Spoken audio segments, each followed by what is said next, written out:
This is Perfect Harvest MLP Studios. Hello everybody and welcome to the show. Hope you're well. George here in the guise of my custom Lego minifigure. I wanted to talk to you today because a couple of weeks ago I did that video about the box of random figures that I've got, and I've just recently had a bit of nostalgia. Do you remember the excitement that you had when you got the cereal box out in the morning, poured your cereal, and then with your cereal out fell a toy of some sort? Well, I've been getting nostalgic for that recently. Along with that nostalgia, I've found out yet another Tupperware box filled with random toys, but they all have the tenuous link that they're all cereal box toys. Some of these I've bought from my mate's vintage toy shop in Warwick. Some of these I bought off eBay recently, and others I've had since I was a little kid. There's quite a lot in here and quite a variety of things. So first off, if you're going to make a cereal brand that's geared towards children, you want to have a mascot, and occasionally they would release toys of these cereal mascots, and these are some that I've got here that I've bought recently. But this one I did actually have when I was a kid. So this isn't actually the main mascot. So this is from Cocoa Pops, and this is villain Croc. It was about 2002, 2003. They did this thing where they had a story in the adverts where Croc had blocked up the little geezers that were spewing out the chocolate and the Rice Krispies, which made the Cocoa Pops. He got a head start, now it was a race. There is a shortcut, kids, can you help us find it? 'Cause we'd rather have a bowl of Cocoa Pops. Help Coco and join in the fun with these awesome straw blasters. This would have come like with a little straw which you plug in the back, blow into the straw, and then it would shoot across. So it's not got any wheels or anything. Now this one, he doesn't really need any introduction, does he, this fella? This is Tony Tiger from Frosties. You're great! It's a really nice little figure. It's not got any gimmicks to it or anything. And this one is also very recognisable.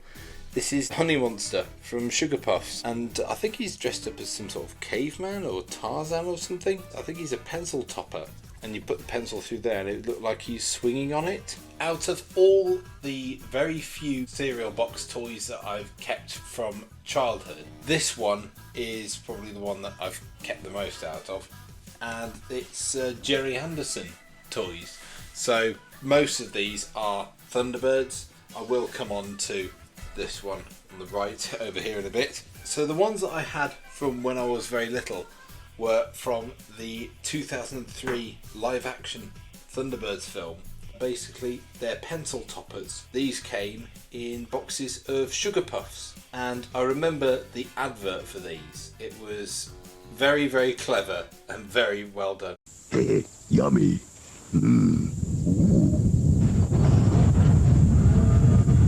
Get a free Thunderbird in special packs of Sugar Puffs.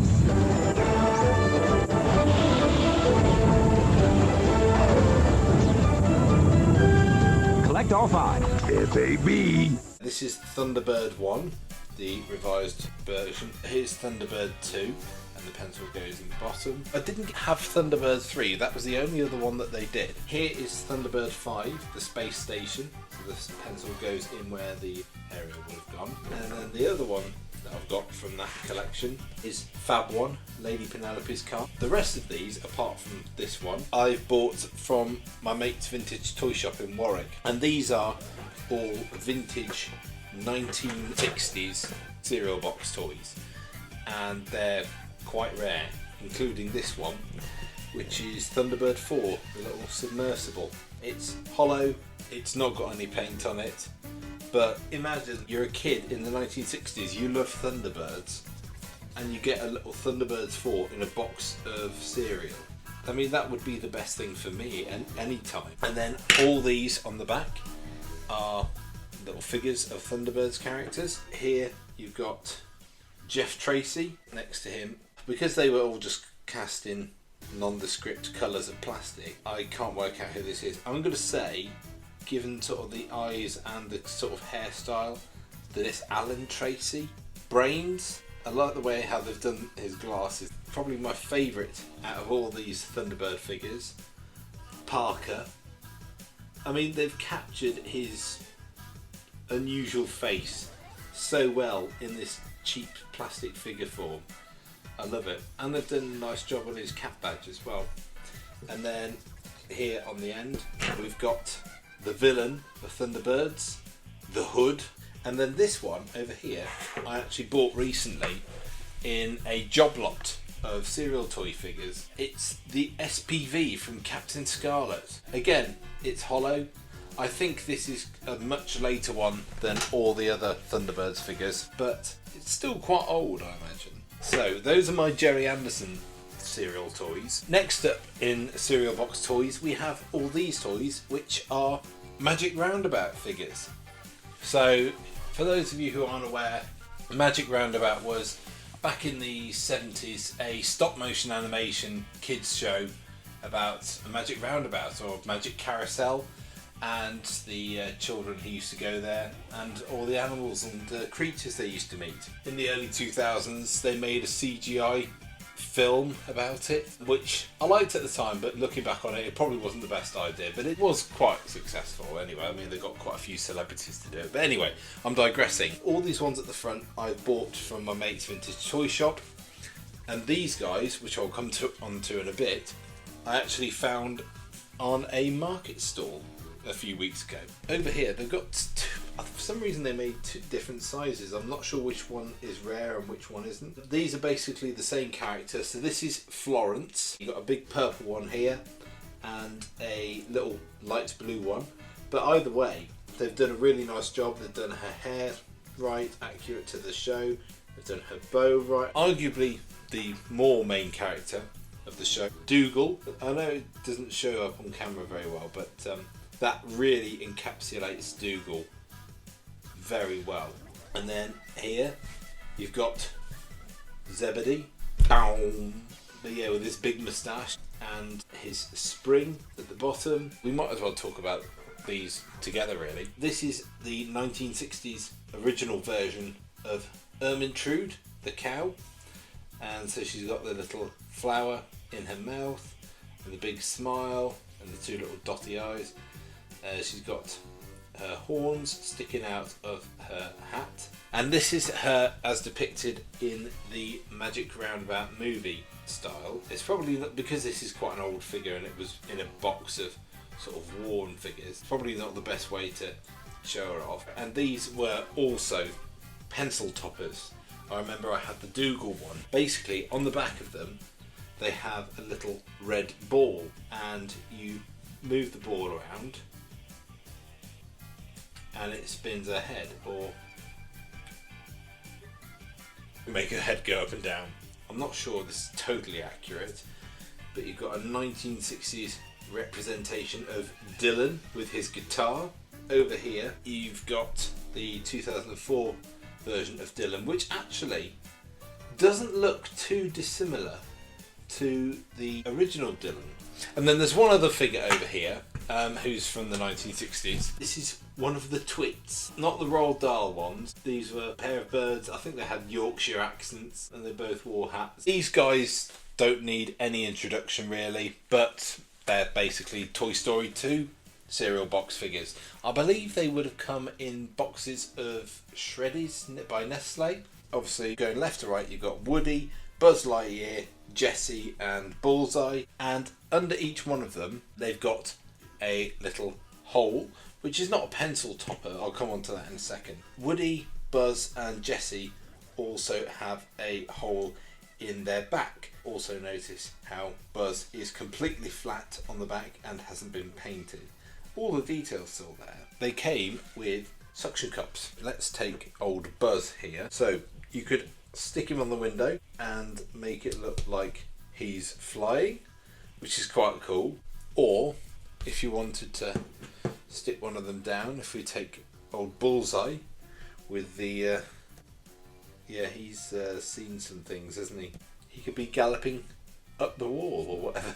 Bought those recently because I thought to myself, well, I don't really have any figures of the Toy Story characters, to be honest, and they're very cheaply made, but that's pretty accurate, isn't it? You know, for a cheap cereal box toy, that's a really good sculpting, isn't it? Yeah, wherever you go in cereal box toys, you're going to find that the vast majority of them are TV or film tie-ins. Actually, there's a bit of anomaly to that to start with. These are probably the cereal box toys that have had the second longest after the Thunderbirds ones. These are Lego, believe it or not. These are to tie in with the Lego Knights range that came out in 2004, 2005. I can't remember what they came with, but it might have been Weetos actually.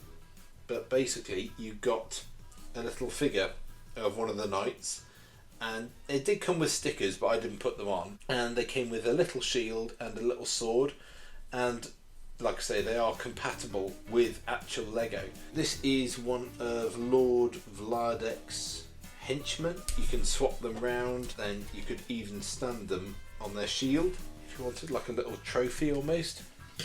And here, this is Lord Vladek himself, and same principle with his shield, and well, it's not really a sword, it's almost like an axe in a way. Also at the back, these also came in a job lot that I bought recently.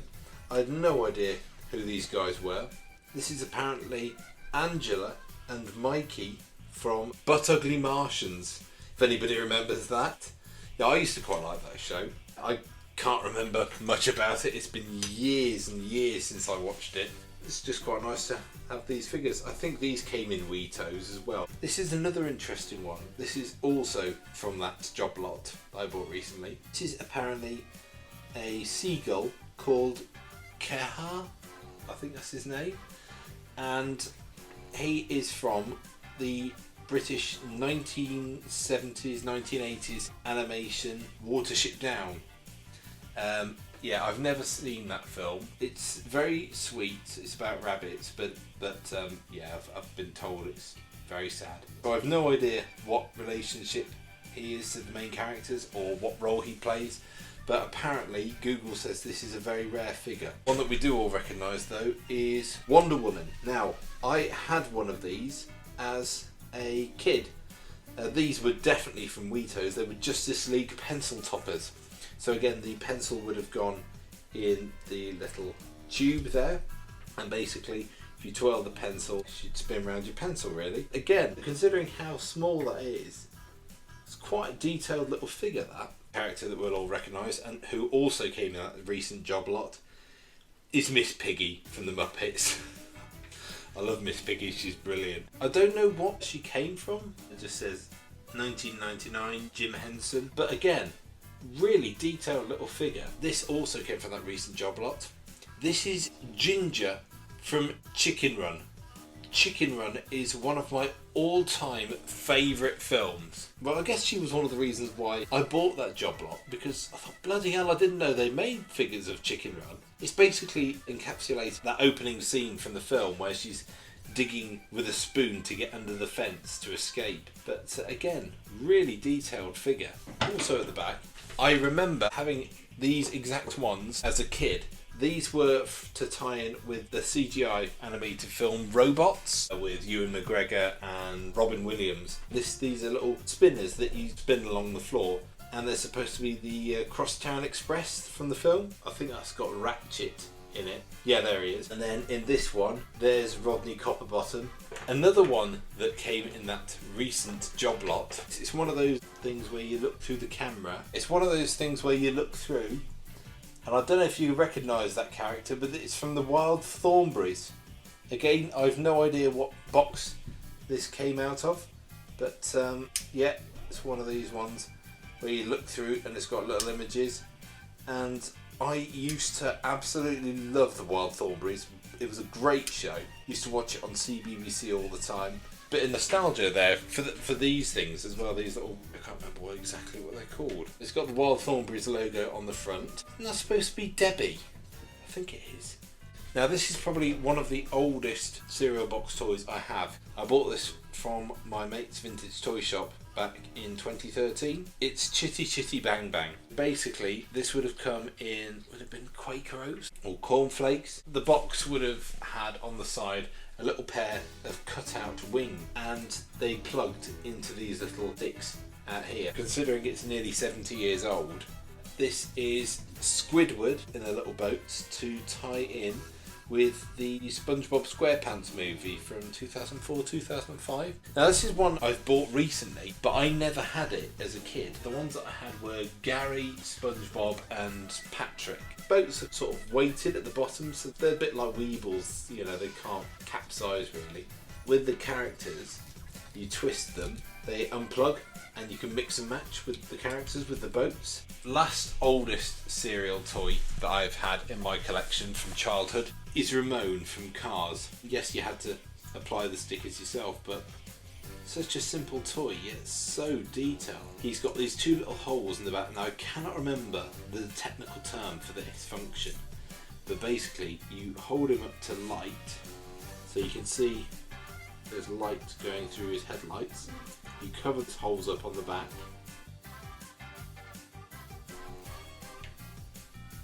You can make his lights flash. I think that's so simple. I mean, I've got some Corgi toys from the 1960s that have that function. And finally, the last group of cereal box toys that I've got is basically just random cars. These ones, I've no idea what these are based on, but according to Google, these are nearly 70 years old.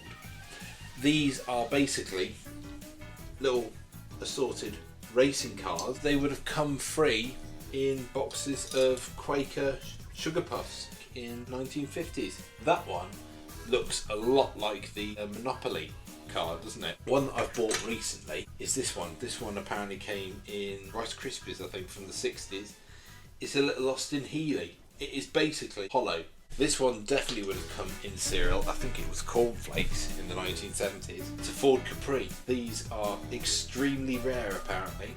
Again, it's very, very flexible plastic, and there's lots of sprue still sticking off it, as you can see. For a toy that you get from a cereal box in the 1970s, it's bloody amazing, isn't it? Yeah, that's all my cereal box toys that I've got, really. There you go. I hope you enjoyed that. If you did like it and you like what else you see on my channel, don't forget to like, comment if you fancy, and subscribe if you haven't already. And I will see you in one of my other guises in the next video. Cheers for watching, guys. Take care. It doesn't make sense. It doesn't make sense. If you understand this, then you're mad. It doesn't make sense. It doesn't make sense. And the singing is also quite bad.